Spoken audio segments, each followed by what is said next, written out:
অবশেষে একরকম বাধ্য হয়েই ইমরানের দল পাকিস্তান তেহরিকে ইনসাফের সঙ্গে আলোচনায় বসেছে পাকিস্তান সরকার। দেশটির রাজনৈতিক অস্থিরতা নিরসনে সোমবার 23 ডিসেম্বর দেশটির পার্লামেন্ট ভবনে প্রথমবারের মতো সরকার ও বিরোধী দলের এই বৈঠক অনুষ্ঠিত হয়। গত বছর সাবেক প্রধানমন্ত্রী ইমরান খানকে গ্রেফতারের পর থেকে সরকার ও পিটিআই এর মধ্যে সম্পর্ক অত্যন্ত তিক্ত হয়ে পড়ে। এর মধ্যে পিটিআই একাধিক কর্মসূচি পালন করেছে, যেগুলোর মধ্যে অনেকগুলো সহিংসতায় পরিণত হয়েছে। বিশেষ করে গত মাসে পিটিআই এর ফাইনাল কল কর্মসূচির পর পরিস্থিতি আরো উত্তপ্ত হয়ে ওঠে। দলটি দাবি করছে এদিন অন্তত 12 জন সমর্থক নিহত হয়েছে, তবে সরকার এ দাবি প্রত্যাখ্যান করেছে।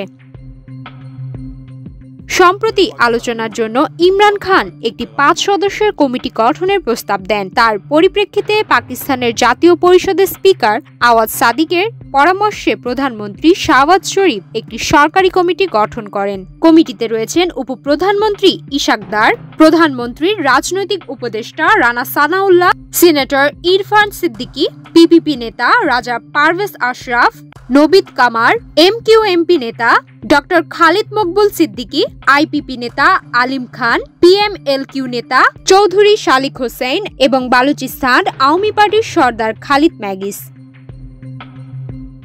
অন্যদিকে পিটিআই এর কমিটিতে রয়েছে বিরোধী দলীয় নেতা ওমর আয়ুব খান, খাইবার পাখতুনখোয়ার মুখ্যমন্ত্রী আলী আমিন গান্দাপুর, সুন্নি ইত্তেহাদ কাউন্সিলের চেয়ারম্যান শাহেদজাদা হামিদ রেজা, পিটিআই মহাপরিচালক সালমান আকরাম রাজা এবং সংসদ সদস্য আসাদ কায়সার। বৈঠকটিতে পিটিআই কমিটিকে দুটি গুরুত্বপূর্ণ বিষয়ে কাজ করার নির্দেশ দেওয়া হয়েছে: দলীয় কর্মী ও সমর্থকদের মুক্তি এবং 9 মে দাঙ্গা ও 24 নভেম্বর প্রতিবাদ সংক্রান্ত ঘটনাগুলোর বিচার বিভাগীয় তদন্ত। এদিকে কারাগারে থাকা ইমরান খান ব্যারিস্টার সাইফকে বিরোধী দলগুলোর ঐক্যের দায়িত্ব দিয়েছেন। তিনি দ্রুত বিরোধী নেতাদের সঙ্গে আলোচনা চালিয়ে তাদের একত্রিত করার নির্দেশ দিয়েছেন। সুমাইয়া মিতু, বাংলাদেশ প্রতিদিন।